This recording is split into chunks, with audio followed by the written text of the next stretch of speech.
नाज़रीन बसात रहमान थी आज पेशी थी जुडिशल होने के बाद उस्मान मुश्ताक साहब उनके एडवोकेट मेरे साथ मौजूद है, बात करते हैं और जानते हैं कि आखिर कमरे अदालत में क्या गुफ्तगू हुई और क्या फैसला हुआ। सर ये बताइएगा कि कमरे अदालत में क्या फैसला हुआ, डकी भाई की आज पेशी थी। नहीं, फैसला तो नहीं, आज आर्गूमेंट्स हुए हैं। बेल जो पोस्ट टेस्ट बेल थी उस पर आज हमारी तरफ से भी प्रोसिक्यूशन की तरफ से आर्गूमेंट्स हुए हैं और अभी जो बेल का जो है वेट फॉर ऑर्डर है। ठीक हो गया। तो सर ये बताइएगा कि आने वाले दिनों में क्या केस की नोयत को आप देखते हैं। देखिए, जो केस के जो फैक्ट्स हैं, जो केस के जो इसके लीगल एस्पेक्ट्स हैं, उसके हवाले से तो ये केस फिट फॉर बेल है। ठीक है, इसका जो बुनियादी बहुत सारे इसमें जो पॉइंट्स हैं उनमें से जो एक अहम नुकता ये है कि देखिए, ये 13 जून को इन्होंने एक इंक्वायरी होल्ड की अपनी FIR के मुताबिक। उसके बाद 17 अगस्त को इन्होंने FIR they the.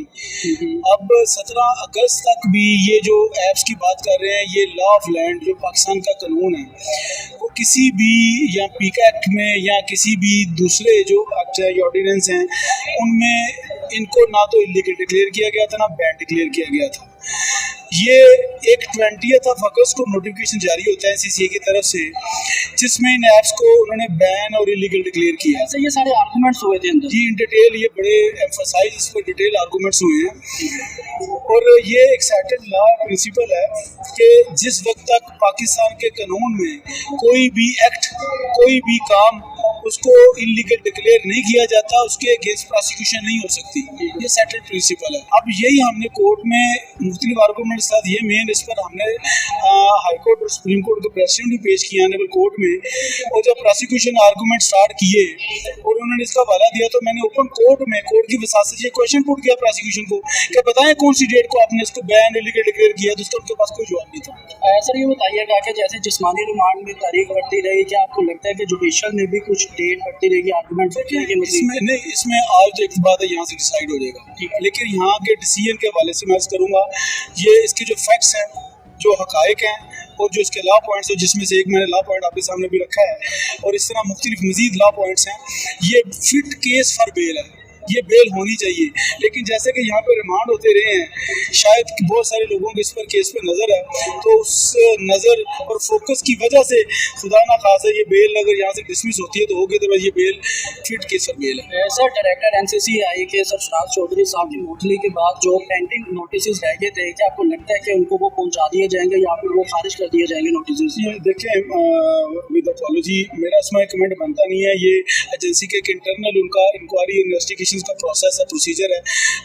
I should not make a comment upon that. ठीक है सर, लास्ट में आप क्या कहना चाहेंगे डकी भाई के केस के हवाले से? क्या जमानत मुमकिन है कि आपको लगता है कि आपको मजीद आगे कोर्ट पे जाने की जरूरत पड़ेगी? जी देखें, ये इंशाल्लाह 7 की बेल बड़ा अच्छा केस है बेल का, इंशाल्लाह ये बेल होगी अगर खुदा ना खासा यहाँ से, क्योंकि ये magisterial court first court of instance है, ठीक है। जैसे यहाँ पे रिमांड होते रहे इसलिए हमें अप्रीहेंशन है कि शायद यहाँ पर बेल को पॉजिटिव इसका डिसीजन ना आए, लेकिन अगर लॉ कानून हमें प्रोसीजर ये अल्हम्दुलिल्लाह इजाज़त देता है, रास्ता देता है कि यहाँ से हमें रिलीफ ही मिलेगा तो हम अपर कोर्ट में जाके इंशाल्लाह सर को चैलेंज करेंगे और वहाँ से रिलीफ लेंगे और मिलेगा इंशाल्लाह। सर आखिरी सवाल पूछना चाहूँगा, मनी लॉन्ड्रिंग के हवाले से बताइएगा कि ये जो रिकवरी वगैरह डकी भाई के अकाउंट से कुछ पेमेंट्स निकली है उसके हवाले से कुछ बता सकते हैं? उनकी एक इंक्वायरी चल रही है अमला के हवाले से, लेकिन अभी वो मेरा ख्याल हतमी शक्ल नहीं हुई क्योंकि अमला की अपने उनके प्रोसीजर्स है, एंटी मनी लॉन्ड्रिंग की जब कोई चीज़ प्रोसीडिंग्स होती हैं तो वो प्रोसीजर्स हम देख रहे हैं, तो इंशाल्लाह जब डॉक्यूमेंट सामने आता है तो उसको इंशाल्लाह चैलेंज करेंगे। सर ये जो डिजिट्स आ रहे हैं 15 करोड़ 17 करोड़ 20 करोड़ नहीं डिजिट्स आ रहे हैं, मैं सिर्फ एक ही बात करूंगा, जो प्रोसिक्यूशन आर्गूमेंट किया मैं उसका हवाला दूंगा। उन्होंने एक ही रिकवरी की बात की है $3,26,400 की, इसके अलावा उन्होंने किसी रिकवरी वहाँ पे डिस्कस नहीं की प्रोसिक्यूशन। ठीक है।